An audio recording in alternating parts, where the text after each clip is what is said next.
Peyton Manning has accepted the All-In Challenge with a round of golf and dinner being auctioned off for charity. The winner and two friends will play a round of golf with the two-time Super Bowl champ, followed by dinner with 10 of their closest friends. More on this with Peyton Manning, the All-In Challenge. Am I eligible for this, Peyton? Sure you are, Dan. I was thinking about throwing you into the package to see if that increased the value of it, but maybe in the fourth quarter of the auction, I'll add that in. Okay. If you need me for a little help, bring me in from the bullpen. Are you fun playing golf with? I think I am. I mean, that's kind of why I play golf, is to have fun. I enjoy playing with good people. Whether it's my brothers and dad or my teammates or just buddies here from college or whatever it may be. That's kind of what it's about for me, to have some laughs and to put the phone down and to get away.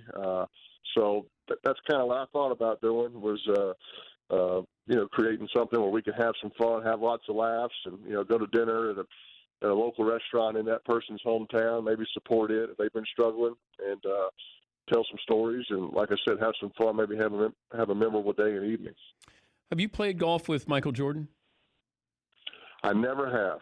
I know how much he loves to play, but I've never gotten the chance to play with him. I remember I saw Michael Jordan at with two things. The first time I did a commercial, really ever, kind of a national commercial, was after my second season in the NFL. We'd had a good year with the Colts, so I did a commercial with Michael Jordan for Gatorade. And what I remember was, it was the first time I was introduced to what a double was, what kind of your double for the commercial was. Somebody to stand in, somebody that was the same height as you, kind of had a similar look.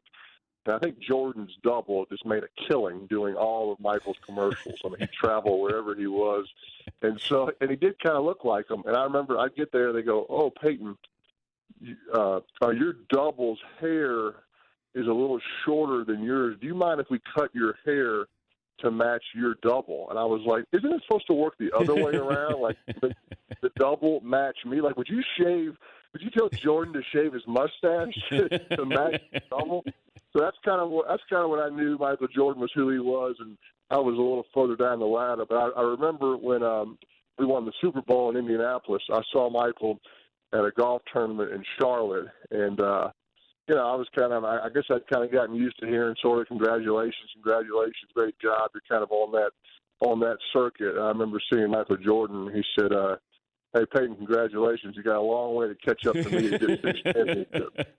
Thank you, Michael. Thank you very much. I thought he would hold up, one hand like five, like you're five behind him. Right.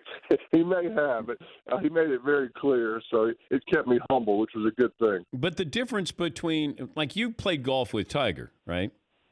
I have. Okay, yes. But that competitiveness, and Mike, I don't know how people turn it on and off, the competitiveness. When you play with Tiger, is he competitive?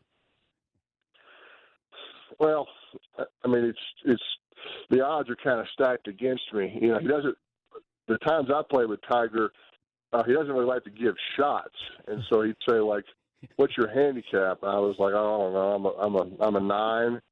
He's like, "I'll give you 9 shots," and I'm like, "But you're not a 0." He's like, "Yes, I am." I'm like, "No, you're not. You're like a +7 right now.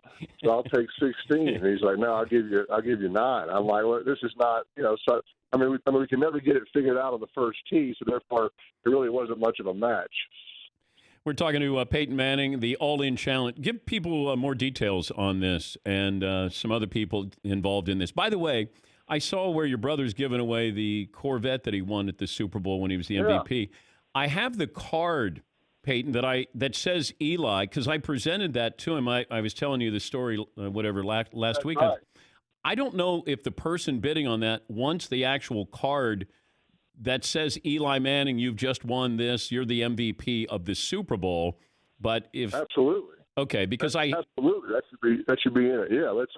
Okay, I'll figure out how to get that to Eli because Eli's going to present the car to the actual winner. So I just hope the winner is like in Seattle, Washington. Eli has to travel all the way out there and pay for the shipping out there.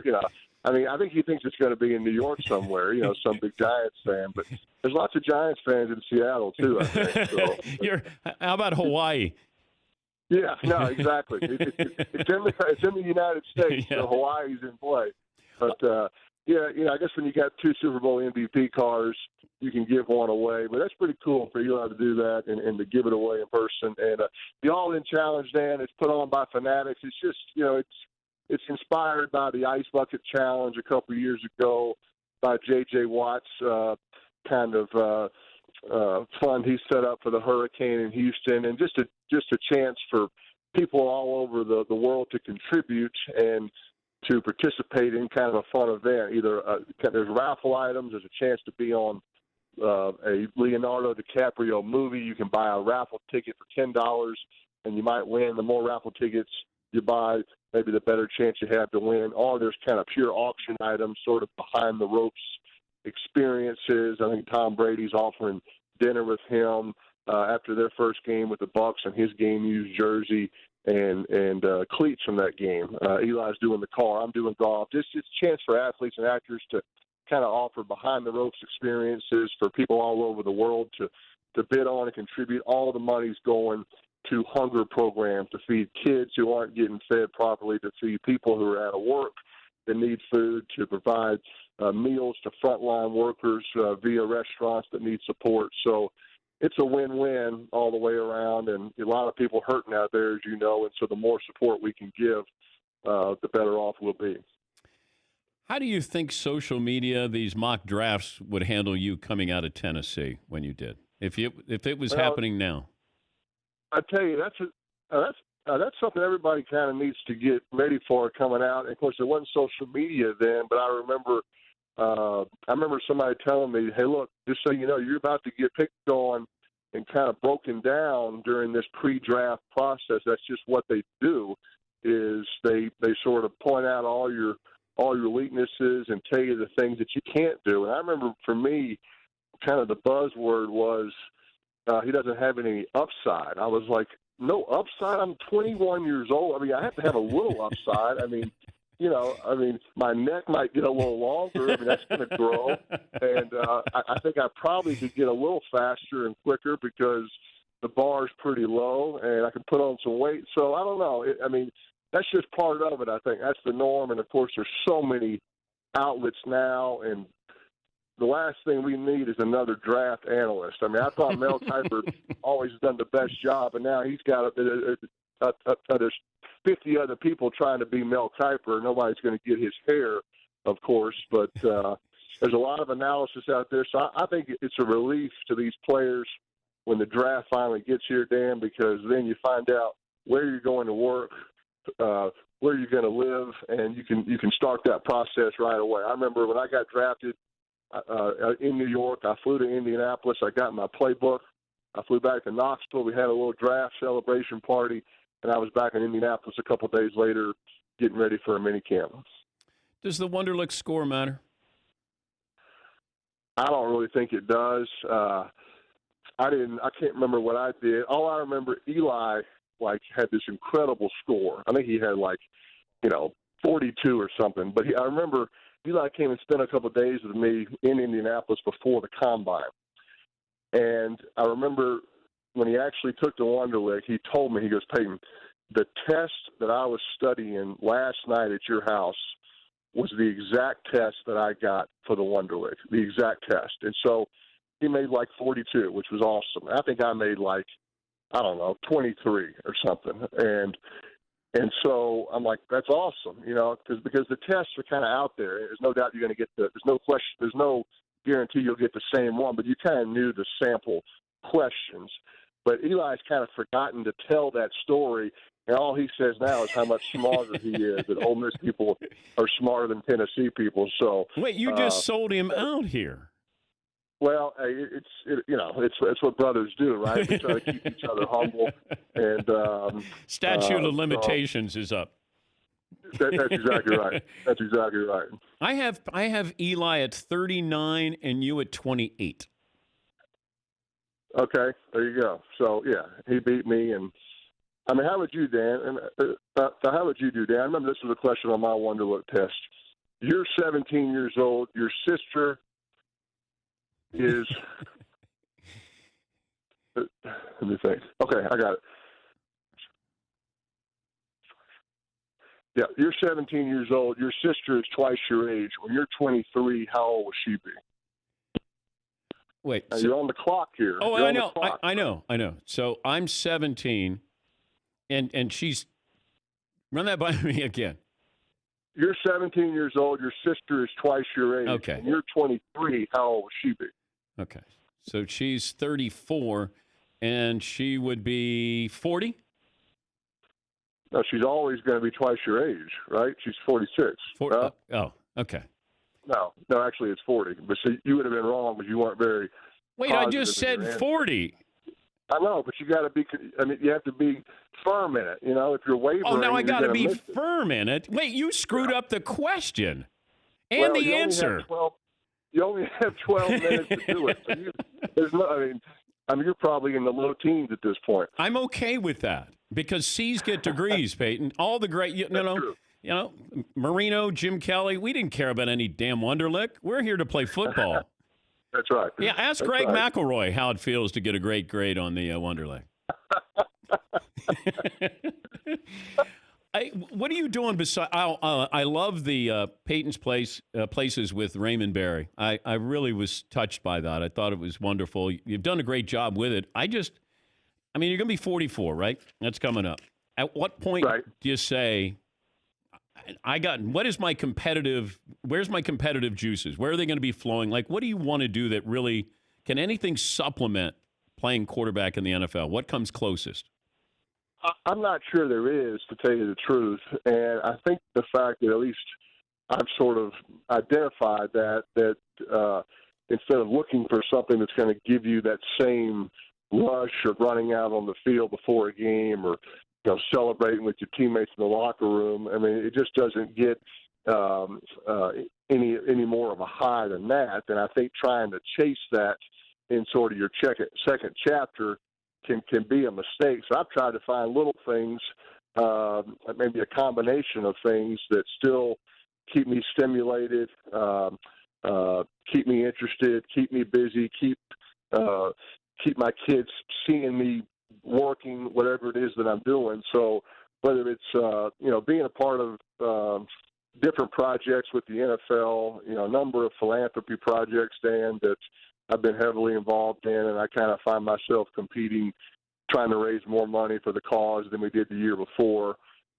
Certainly my time with my family, even more so during this quarantine time, that has been one of the positives of it, that you truly do get to be together as a family, no traveling, which has been okay with me. So, I don't have all the answers, and people, I don't really use the R word. Everybody says, "How's retirement?" I'm like, I'm not sitting on my couch all day. Or maybe I am now during the quarantine, but for the most part, I find myself kind of busy and stimulated, participating in a lot of different projects and kind of a part of a number of different teams, if you will, and that's keeping me going, and I'm enjoying doing it. Yeah, I know that there was the Monday Night Football talk, but that there'll be other jobs there. What I look forward to seeing one day, if it ever happens, is a camera behind the quarterback as he goes to the line of scrimmage, and you in real time as an analyst saying, hey, I see this. There's the Mike linebacker here. Now, you see the free safety here. This is where I would be. I'd change the play here, or this is what I would run. Like, putting us in that moment as no other quarterback has ever been able to do in real time is the fascination that I have with you as a broadcaster. You'll find you have enough jobs here and doing enough things, but I would hope one day to see you do a game in real time live and take us to the line of scrimmage. Well, I appreciate that. The challenge with broadcasting, and the ones that are great at it, like Tony and Chris Collinsworth, and of course the all-time great John Madden, is to be able to share all that information in 5 seconds. Yeah. See, I could talk about a play for 2 hours, the same play. I mean, I was watching, I was rewinding over and over again. Well, you don't have 2 hours, so I'm not sure I'd be as good at it, knowing I only have 5 seconds to talk about what a quarterback's saying at the line of scrimmage. But I'd be glad to send you like a long voice memo or a selfie video, just kind of talking through it. I'd be glad to share that with you. Okay. All right. Maybe just one play a week. You just say, "Here, Dan, here's your one play." There you go. That'd be it. There you go. And you could spend, an hour and a half, 2 hours on that one play and tell me everything you see there. But I think it would be great. I really would. And, maybe I am being selfish. Yeah. That's okay. Yeah. That's okay. I appreciate that. Thank you. Now, I want to send that card to Eli. So give me somebody to send it to, because it's the actual one that or just give me your address on the air here. And then I'll just send that. I was joking about that, about giving me your address. It's my, just send it to Mile High Stadium. Mile High Stadium. I'll get it. Yeah. I want to make sure Eli gets it. Okay. I will. I'll be sure. I'll be sure he gets it. Eli is breaking news. He's got 4 kids at home, homeschooling. He is coming out of retirement. He's coming back to play football this week. So there's your breaking news. Wait, Peyton, is he willing to play for the Chargers now? Yes. All's forgotten. All's forgiven and forgotten. That's how desperate he is to get out of the house. He'll play for the Chargers. Once again, it's fanatics.com, the All-In Challenge with Peyton Manning. There's so many great opportunities there, auction items there. And Peyton, congratulations for what you've been doing. And certainly Peyton's places have been wonderful as well. Thanks, Dan. Thanks for having me on. You guys stay healthy and stay safe. That's Peyton Manning.